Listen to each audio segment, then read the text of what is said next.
देवी भागवत कहती है कि आया है सो जाएगा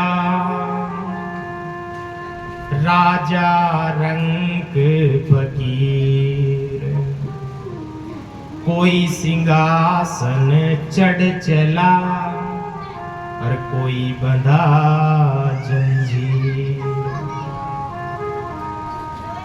कि जिनका जन्म हुआ है उनकी मृत्यु निश्चित है।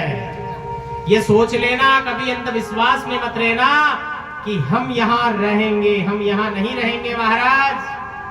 कभी ना कभी तो हमारी मृत्यु निश्चित है। जब हमें ये पता है कि मृत्यु अटल है, मृत्यु सत्य है, फिर भी हम भगवान प्राप्ति के लिए कोई साधन नहीं कर रहे हैं कि हमें भगवान की प्राप्ति कैसे हो। सबको पता है एक न एक दिन जाना पड़ेगा महाराज, तो जाना तो पड़ेगा महाराज, पर कुछ अच्छा करके जाइए। यहां से कुछ अच्छा करके जाओ, कुछ पुण्य करके जाइए, तो जाते ही परमात्मा भी खड़े हो जाए स्वागत के लिए कि बड़े दिनों के बाद कोई धर्मात्मा जीव मेरी नगरी में आया। इसलिए हमें धर्म कर्म में संलग्न रहना है। कहते हैं कि दया धर्म का मूल है और पाप मूल अभिमान। अरे जब तक इस भाव, इस घट में दया नहीं होगी, तब तक आप धर्म के मार्ग पर नहीं चलोगे।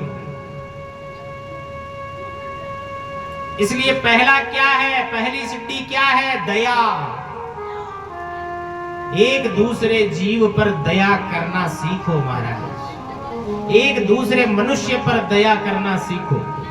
और जब तक हमारे घट में, हमारे हृदय में दया का भाव प्रकट नहीं होगा, हम धर्म के मार्ग पर चल ही नहीं सकते महाराज। इसलिए संत महापुरुष बड़े दयावान होते हैं, बड़े दयालु होते हैं, बड़े कृपालु होते हैं महाराज।